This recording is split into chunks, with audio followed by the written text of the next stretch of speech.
ठीक है। तो ये इसी तरह कैलकुलेट करता जाता है और ये कहाँ तक कैलकुलेट करेगा, ये 100 तक। ठीक है। अभी आपके पास k की वैल्यू 100 हो गई और 100 + 2 इज इक्वल टू क्या हो गया, 102 हो गया। तो 102 इधर चेक करेगा, 102 is less or equal to 100, जो कि गलत हो गया, रॉन्ग हो गया। तो जब रॉन्ग हो जाता है तो क्या करता है, अदरवाइज वाला पोर्शन अप्लाई करता है। और अदरवाइज में हमने क्या लिखा है कि गो टू स्टेप 5, यहाँ पे आ जाओ, नेक्स्ट स्टेप 5 है। तो स्टेप 5 में वो जो सम होगा वो हमें कैलकुलेट करके दे देगा और नेक्स्ट जो है वो स्टॉप है। तो ये प्रोग्राम, ये जो एल्गोरिदम है ये स्टॉप कर देगा। ठीक है। तो इसी तरह हमने ये स्टेप्स में इसको कैलकुलेट किया और कंप्यूटर को समझाने की कोशिश की कि भाई ये स्टेप तुमने फॉलो करने हैं और हम जो भी लिखे, चाहे वो 100 तक हो, चाहे वो 1000 तक हो, चाहे वो 10,000 तक हो, चाहे वो 100,000 तक हो, चाहे वो मिलियन तक हो, और जितने भी हो, तो वो आप उसको कैलकुलेट करते जाओ और हमें वो आंसर दे दो, यानी इवन नंबर्स जितने हैं वो आंसर दे दो।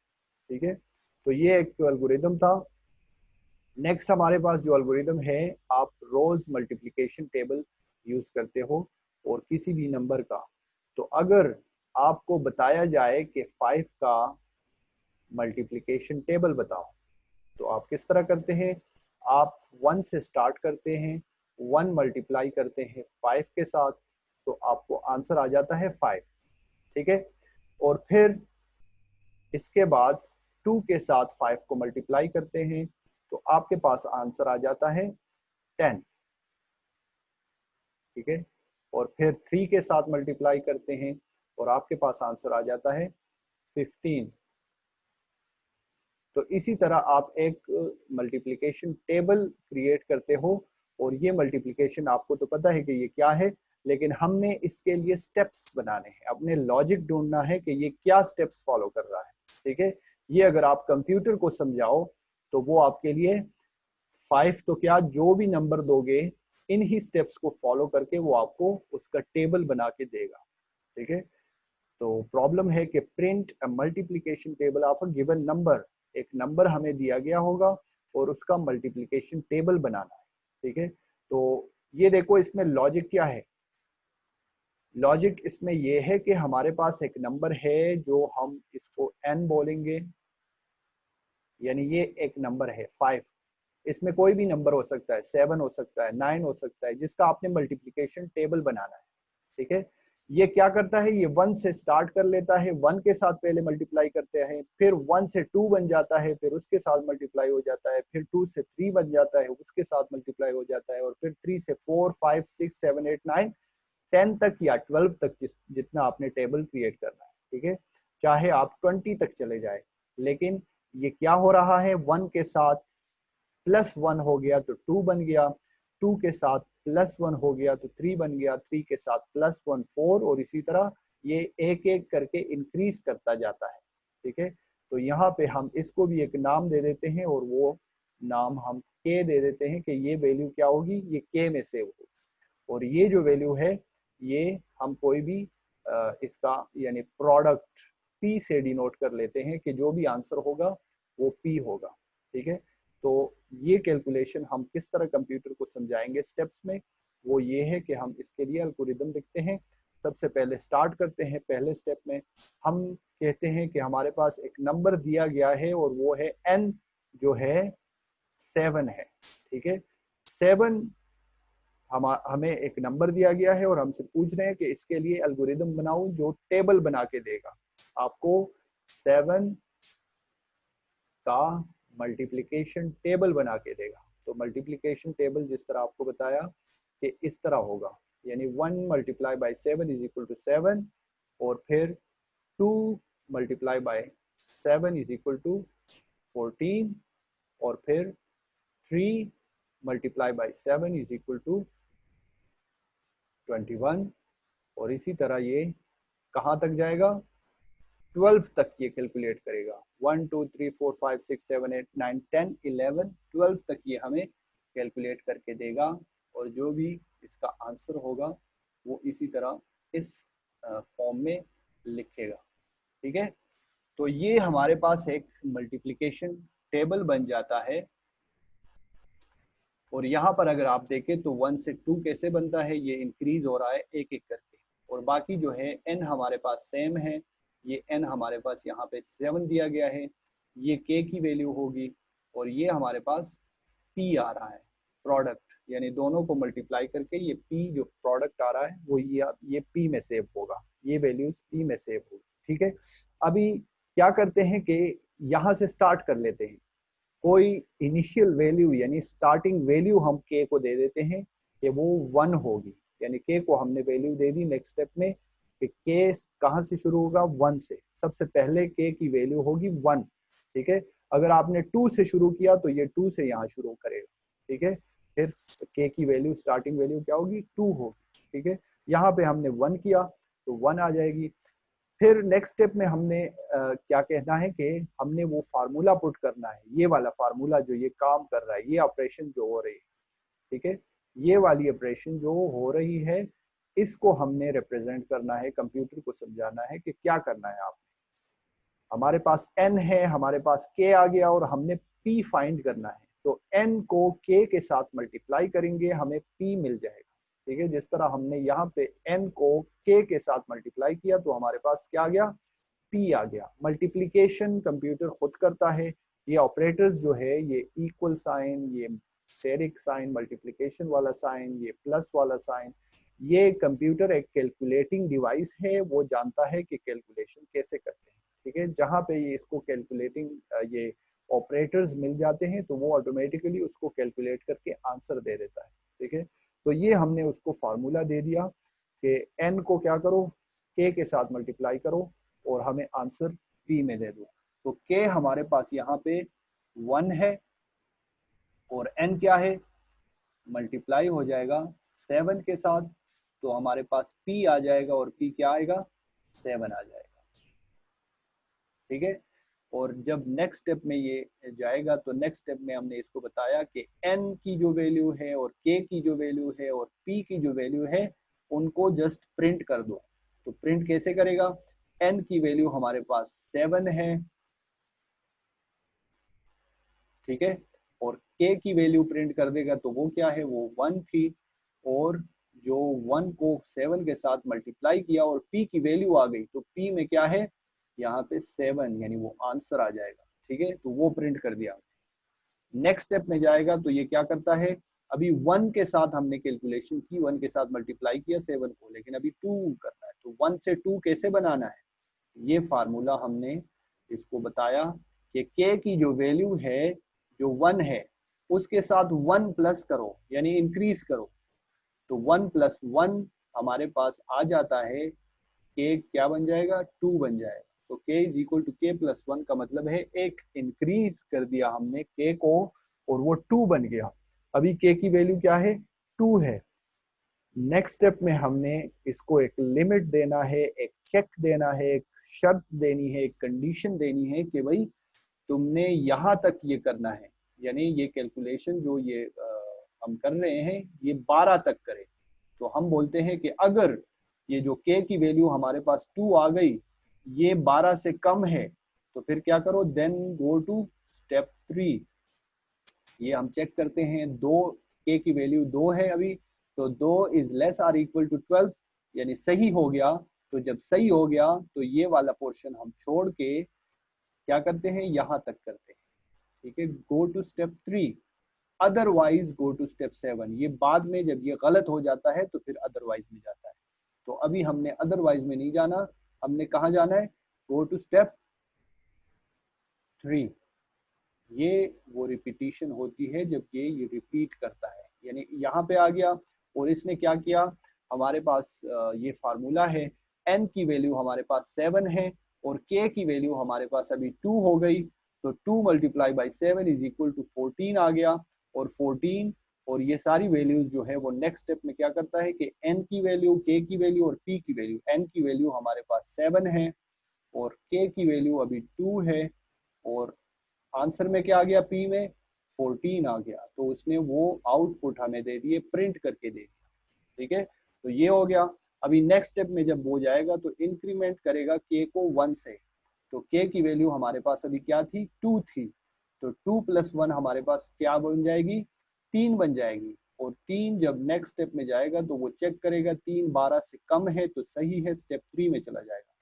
फिर चला जाएगा स्टेप 3 में, और स्टेप 3 में जब जाएगा तो फिर से कैलकुलेशन करेगा। हमारे पास n की वैल्यू 7 है, ठीक है, n की वैल्यू हमारे पास 7 है, k की वैल्यू हमारे पास अभी 3 है, और p की वैल्यू क्या है, वो इधर यहाँ आ जाएगी। 7 × 3 = 21। तो फिर जब नेक्स्ट स्टेप में जाएगी तो n की वैल्यू हमारे पास 7 इस तरह प्रिंट कर देगी, और k की वैल्यू 3 प्रिंट कर देगा, और उसका जो आंसर p आ जाता है 21, तो वो भी प्रिंट कर देगा, ठीक है। और फिर यहाँ पे k को 1 इंक्रीज कर लेगा, तो 3 से 4 बन जाएगा, 4 चेक करेगा, और जब 4 चेक कर लेगा तो ये सही होगा, और स्टेप 3 में जाएगा, फिर से कैलकुलेशन करेगा, फिर से प्रिंट करेगा, और फिर से ये इंक्रीज करेगा, 4 से 5 बन जाएगा, 5 चेक होगा, सही है, फिर स्टेप 3 में चला जाएगा, फिर कैलकुलेशन करेगा, फिर प्रिंट करेगा, और फिर इसको इंक्रीज करेगा, 6 बन जाएगा, 7 बन जाएगा, 8 9 10 11 12। तो जब 12 हमने प्रिंट कर दिया और 12 + 1 13 हो जाता है, तो यहाँ पे जब आके 13 is less than or equal to 12 गलत हो गया, तो ये वाला पोर्शन छोड़ के जो अदरवाइज पोर्शन है उस पे चला जाता है, और उसमें हमने क्या लिखा है, गो टू स्टेप 7 स्टॉप, ठीक है। तो ये पूरा एक ऑपरेशन हमने स्टेप पे लिखा, और ये स्टेप्स हमने एक एल्गोरिदम बनाया कि किस तरह एक टेबल को हम बना सकते हैं। हमारे पास किसी भी नंबर का, जिस तरह यहाँ पे 7 का मांगा गया था, तो 7 का हमने इसी तरह एक टेबल बनाया और हमने ये करेक्ट आंसर निकाले, ठीक है। 7 1s are 7 आता है, 7 2s are 14 आता है, 7 3s are 21, 7 4s are इसी तरह 28, और इस तरह ये 12 तक मल्टीप्लाई करेगा और हमें आंसर देगा। तो फिर आप अगर कोई भी नंबर उसको बताओ तो वो इन स्टेप्स को फॉलो करके वो आपका आंसर देगा, ठीक है। अभी फॉर एग्जांपल 7 की जगह आपने 153 दे दिया, तो बहुत बड़ा नंबर है, हम इस तरह कैलकुलेट नहीं कर सकते, लेकिन कंप्यूटर क्या करेगा, इन स्टेप्स को फॉलो करके विद इन माइक्रो सेकेंड्स ये आपको उसका टेबल बना के दे देगा, ठीक है। तो ये आपने एक अपने जो एक ऑपरेशन है उसको आपने ऑटोमेटिक बनाया, यानी यही होता है सॉफ्टवेयर कैसे बनते हैं, ये प्रोग्रामिंग लैंग्वेजेस जो हम पढ़ रहे हैं आगे जाके। तो ये सबसे पहला उसका स्टेप है कि हम अपने वो जो प्रॉब्लम है उसकी सोल्यूशन है उनको स्टेप्स में लिख लेते हैं अपनी समझ के लिए, अपनी आसानी के लिए, ठीक है। तो उम्मीद है ये प्रॉब्लम आपको समझ आ गया होगा, ये एल्गोरिदम। तो अगर किसी को प्रॉब्लम है तो raise your hand and ask question, ठीक है। कोई भी कंफ्यूजन हो, कोई भी प्रॉब्लम हो, समझ में नहीं आता हो तो बोले, मैं रिपीट कर सकता हूँ, ठीक है। अच्छा, नेक्स्ट जो प्रॉब्लम है हमारे पास, कन्वर्ट टेम्परेचर, जो दर्जे हरारत हमारे पास होता है फ़ारेनहाइट में होता है और सेल्सियस में होता है, लेकिन हमसे पूछ रहे हैं कि कन्वर्ट करो फ़ारेनहाइट से सेल्सियस में, यानी फ़ारेनहाइट से सेंटीग्रेड में रिप्रेजेंट करो, ठीक है। हमारे पास टेम्परेचर फ़ारेनहाइट में है, उसको कन्वर्ट करो, उसको शो करो सेल्सियस में, ठीक है। या हमारे पास सेल्सियस में है और उसको कन्वर्ट करो फ़ारेनहाइट में। आप इस तरह के क्वेश्चन भी आ सकते हैं, तो आपने उसके लिए एल्गोरिदम बनाने। इसके लिए आपको जस्ट जाहिरी बात है, अगर आपके पास फ़ारेनहाइट टेम्परेचर है और उसको सेल्सियस में चेंज करना चाहते हो, तो उसका एक फार्मूला है जो आपको याद होना चाहिए, आपने केमिस्ट्री में या फिजिक्स में पढ़ा होगा, ठीक है। C = 5/9 × F-32, जिसमें F क्या है, फ़ारेनहाइट है, और C क्या है, सेल्सियस है, ठीक है। तो ये जब आपको मालूम होगा तो आप फ़ारेनहाइट को सेल्सियस में या सेल्सियस को फ़ारेनहाइट में कन्वर्ट कर सकते हो।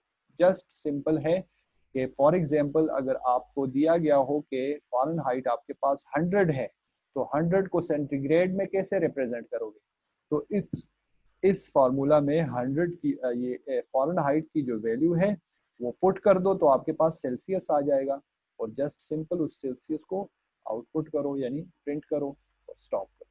ठीक है, सिंपल है। तो ये भी एक एल्गोरिदम, ये प्रॉब्लम हमने सॉल्व किया।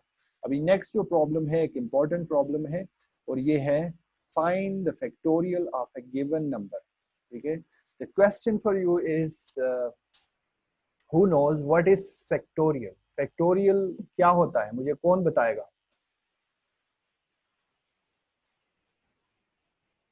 शाबाश, raise your hand and answer the question that factorial क्या चीज है।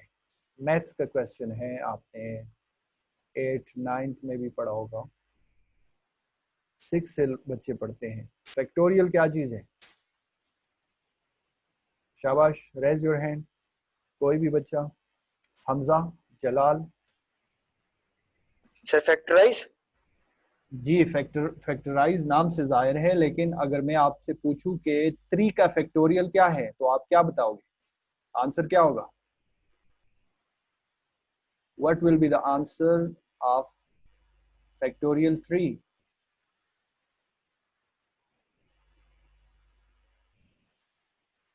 जी, कोई बता सकता है? What is factorial and what is the factorial of 3? अच्छा, तो गौर से सुनो, ठीक है ना, ये बहुत बेसिक चीजें हैं जो आप कंफ्यूज हो रहे हो इसको बताने में। तो ये बातें अगर आप गौर से सुनोगे तो ये बड़ी काम की बातें आपके लिए हो सकती है और ये चीजें आप आगे आपके मैथ्स के काम में आ सकती है। ठीक है, फैक्टोरियल हमारे पास किसी नंबर का अगर फैक्टोरियल मालूम करना है तो फॉर एग्जाम्पल 3 का हमने फैक्टोरियल फाइंड करना है, तो 3 का फैक्टोरियल क्या होगा? इसको हम इस तरह डिनोट करते हैं मैथ्स में, इस तरह डिनोट होता है फैक्टोरियल एक्सक्लेमेशन मार्क से। 3 एक्सक्लेमेशन मार्क का क्या मतलब है? 3 फैक्टोरियल। तो 3 फैक्टोरियल का आंसर क्या होगा? 3 फैक्टोरियल का मतलब है 3 से पहले जितने भी नंबर्स हैं उनको आपस में मल्टीप्लाई करो। क्लियर है? 3 multiply by 2 multiply by 1 is equal to हमारा आंसर है 6 और ये 3 का फैक्टोरियल है। क्लियर है? अभी मुझे कोई भी बच्चा आंसर करके दे दे 5 का factorial. What will be the answer of 5 factorial? शाबाश, रेज योर हैंड, कैलकुलेट करो और मुझे आंसर दे दो।